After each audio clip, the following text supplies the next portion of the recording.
Hello students.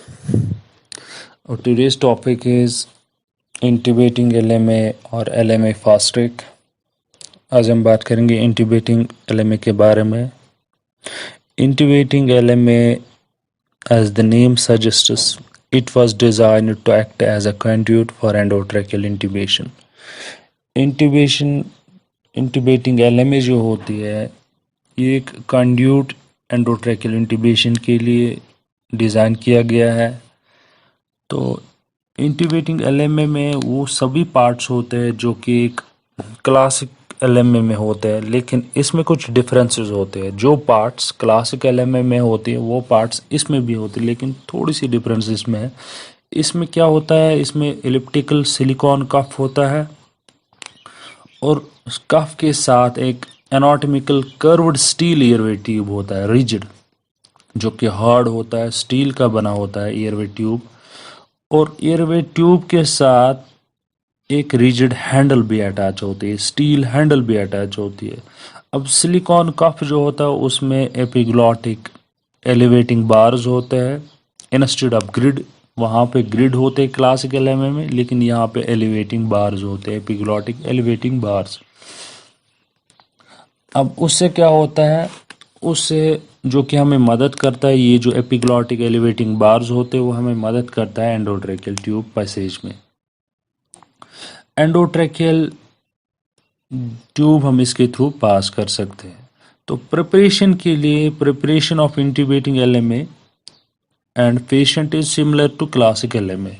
जब भी आपको पेशेंट को प्रिपेयर करना होगा इंट्यूबेटिंग एलएमए इंसर्ट करने के लिए, तो वो सेम है जैसे कि आप क्लासिक एलएमए के लिए, एक नॉर्मल एलएमए के लिए पेशेंट को प्रिपेयर करते हैं, उसी तरह हम इंट्यूबेटिंग एलएमए के लिए भी पेशेंट को प्रिपेयर करते हैं. तो इसमें जो साइजेस अवेलेबल होते हैं, इसमें 3 साइजेस अवेलेबल होते हैं, 3 size, 4 size and 5 size. Intubating LMA के 3 साइज अवेलेबल होते हैं, साइज 3, साइज 4 एंड साइज 5. अब साइज 3 जो होता है वो हम जिन पेशेंट्स का वेट 30 to 50 kg होगा उनके लिए हम साइज 3 यूज़ करते हैं, और जिन पेशेंट्स का वेट 50 to 70 kg होगा तो उनके लिए हम साइज 4 यूज़ करते हैं.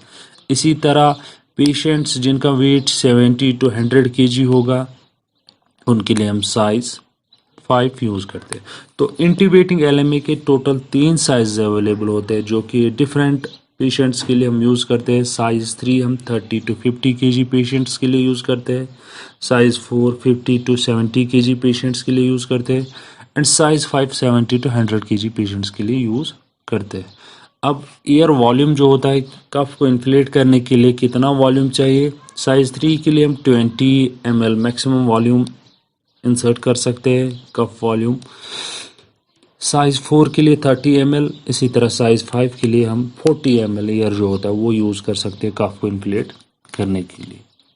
अब इस एलएमए के जो डिफरेंट पार्ट्स होते हैं, एक तो कफ होता है इंट्यूबेटिंग एलएमए में, एक एयरवे ट्यूब होता है, रिजिड एयरवे ट्यूब जो कि कर्व्ड होता है, स्टील का बना होता है, और इसमें क्या होता है 15 mm कनेक्टर होता है प्रॉक्सिमल एंड पे, स्टील हैंडल होती है, पायलट इन्फ्लेशन बैलून होती है, एक वैल्यू होता है, एपिग्लॉटिक एलिवेटिंग बार्स होता है, और साथ साथ इसमें क्या होता है, इसके लिए एक स्पेशल टाइप का एंडोट्रेकियल ट्यूब होता है जो कि हम इसके लिए यूज़ करते हैं. अगर हमको पेशेंट को इंट्यूबेट करना होगा, इसके थ्रू पेशेंट को ट्यूब पास करना होगा, तो उसके लिए एक स्पेशल टाइप ट्यूब आता है जिसको हम फास्ट ट्रैक एंडोट्रेकियल ट्यूब कहते हैं. Fast track endotracheal tube specially designed होता है इसी के लिए, जो कि स्ट्रेट होता है, रीइंफोर्स्ड होता है, स्पाइरल एम्बेडेड वायर ट्यूब होता है, कफड होता है, जिसका इंटरनल डायमीटर जो होता है 8 mm, जो हम इजीली इसके थ्रू पास, इंट्यूबेटिंग एलएमए के थ्रू पास कर सकते हैं. तो इंट्यूबेटिंग एलएमए के लिए एक स्पेशली डिज़ाइन ट्यूब होता है जिसको हम फास्ट ट्रैक एंडोट्रेकियल ट्यूब कहते हैं, जो स्ट्रेट ट्यूब होता है लेकिन फ्लेक्सिबल होता है, रीइंफोर्स्ड होता है, स्पाइरल एम्बेडेड होता है, और ये ट्यूब कफड होता है, कफड एंडोट्रेकियल ट्यूब, जिसका इंटरनल डायमीटर 8 mm होता है, जो हम इजीली इसके थ्रू पास कर सकते हैं. अब इंट्यूबेटिंग एलएमए के लिए आपको पेशेंट को न्यूट्रल पोजीशन में रखना होगा, पेशेंट का हेड न्यूट्रल पोजीशन में। इंट्यूबेटिंग एलएमए हम ओरल कैविटी में इंसर्ट करते हैं। इंसर्ट करने के लिए हमें जो रिजिड हैंडल होती है इसमें, उसको हम होल्ड करते हैं और पेशेंट को, अब ये जो हैंडल होते हैं this should be parallel to patient chest, इसको हम ग्लाइड करते हैं और स्लाइटली इंसर्ट करने के बाद इसको हम क्या करते हैं, फिक्स करने के बाद, जब आप फिक्स करोगे, फिक्स करने के बाद सबसे पहले आप जब मास ग्लाइड करोगे अलोंग द पैलेट, वहाँ तक ये स्ट्रेट होगा, रिजिड ट्यूब जो होगा तब तक स्ट्रेट होगा पैरेलल टू चिन। तो उसके बाद इसको रोटेट करना होता है। अब रिजिड हैंडल जो है उसको आप डायरेक्ट करोगे टुवर्ड्स द पेशेंट्स नोज, तब तक ये पेशेंट के चेस्ट की तरफ होगा, फिर पेशेंट की नोज की तरफ इसको रोटेट करना होता है, डायरेक्ट करना होगा। जब आप प्रॉपरली इसको इंसर्ट करोगे उसके बाद कफ जो होता है इसका, उसको इन्फ्लेट करना होता है। कफ इन्फ्लेट करने के बाद अब एंडोट्रेकियल ट्यूब जो होता है वो इंसर्ट करना है। अब इसके थ्रू एंडोट्रेकियल ट्यूब आपको इंसर्ट करना है। इसके लिए हम नॉर्मल एंडोट्रेकियल ट्यूब जो होता है, कन्वेंशनल एंडोट्रेकियल ट्यूब, वो हम इंसर्ट अगर करेंगे तो उससे लैरिंजल ट्रामा हो सकता है। तो इसीलिए इसके लिए एक स्पेशली डिज़ाइन, जिसको हम फास्ट ट्रैक एंडोट्रेकियल ट्यूब कहते हैं, वो इंसर्ट यूज़ करते हैं। तो इंसर्शन से पहले आपको क्या करना है, इसको प्रॉपरली, इस ट्यूब को प्रॉपरली लिब्रिकेट करना होता है और इसको हम इंट्रोड्यूस करते हैं। इंट्रोड्यूस कैसे करते हैं, आपको हैंडल को होल्ड करना है, इंट्यूबेटिंग एलएमए की जो हैंडल होती है, रिजिड हैंडल, उसको होल्ड करना है और ट्यूब को इसका जो एयरवे चैनल होती है उसके थ्रू पास करना होता है।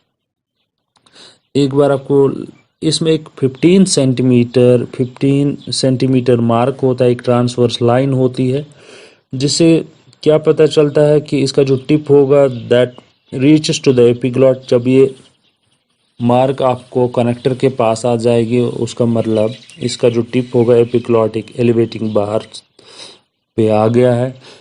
तो फर्दर इसको स्लाइटली अंदर इंसर्ट करना होता है। इंसर्ट करने के बाद हम क्या करते हैं, इसका जो कफ होता है उसको हम इन्फ्लेट करते हैं। Endotracheal tube, fast track endotracheal tube जो होता है उसको हम क्या करते हैं, इन्फ्लेट करते हैं।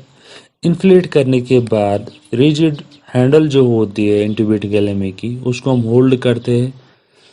होल्ड करने के बाद हम क्या करते हैं, सबसे पहले आपको एंडोट्रेकियल ट्यूब जब आपने इंट्यूबेटिंग एलएमए के थ्रू पास किया, इसको आप ब्रीदिंग सर्किट के साथ अटैच करोगे और एंडोट्रेकियल ट्यूब की पोजीशन आप कंफर्म करोगे, ताकि एंडोट्रेकियल ट्यूब जो है वो करेक्ट पोजीशन में है।